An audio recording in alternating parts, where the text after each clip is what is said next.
Hey guys, this is Connor with Conquest HP. If you're having some shoulder pain while you're doing your bench pressing, there are a lot of things that could be going wrong or causing that pain, but here are a couple really simple solutions that you can try out before you get into more complex ideas or diagnoses. So the first one is going to be just kind of controlling your arm and shoulder position.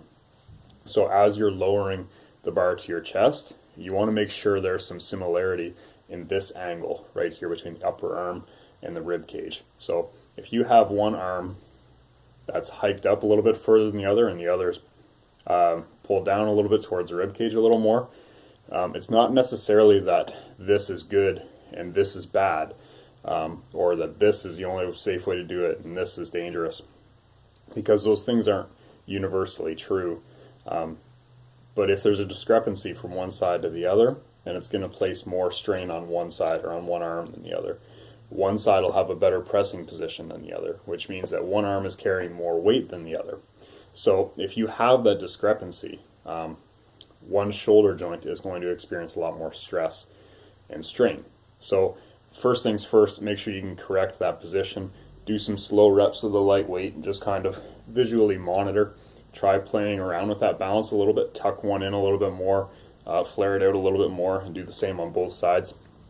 And just see if you notice a difference doing any of those different positions. And if you do, if you find some pain relief in one or the other, go with that for now.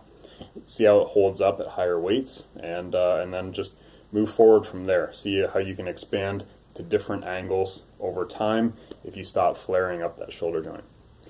The other thing is you are definitely going to want to arch your back pretty hard when you bench press, as much as you can tolerate. And this is not cheating. If you get a good solid arch before you press, it keeps your shoulder in a much safer position. So that arch is not really dangerous for the back, but it makes the movement way safer for the shoulder. So it's kind of a no-brainer.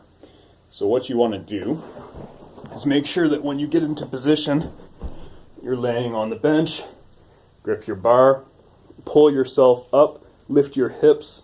So now I'm resting on my upper traps a little bit, and I'm just going to kind of wiggle my shoulder blades down and back, set my hips back down, and now I have this big arch underneath my rib cage here, you can see. So what that's doing is keeping my shoulder blade down and back in a really tucked, kind of stable position the whole time. That's what you want. That's the safest you're ever going to get with the bench press for your shoulder. What you'll find sometimes is that one shoulder will be tucked really far down and back, and the other one will start creeping forward and turning in. So instead of holding down and back here, it tucks in a little bit, or the shoulder will come up a little bit. So if you have either of those things happening, it's going to be bad news for that shoulder. You essentially have one really stable platform for one of your shoulders, and the other side has some inherent instability in it. So again, you're going to have one shoulder joint getting beat up while the other one's being spared. So correct those two imbalances first, or at least observe, see if there are imbalances there, before you get into more complicated diagnoses or solutions. Because if those things are going on, stretching out the shoulder joint or doing rotator cuff exercises are kind of pointless. If you're just feeding into the problem every time you're doing a primary movement, it's not going to go anywhere.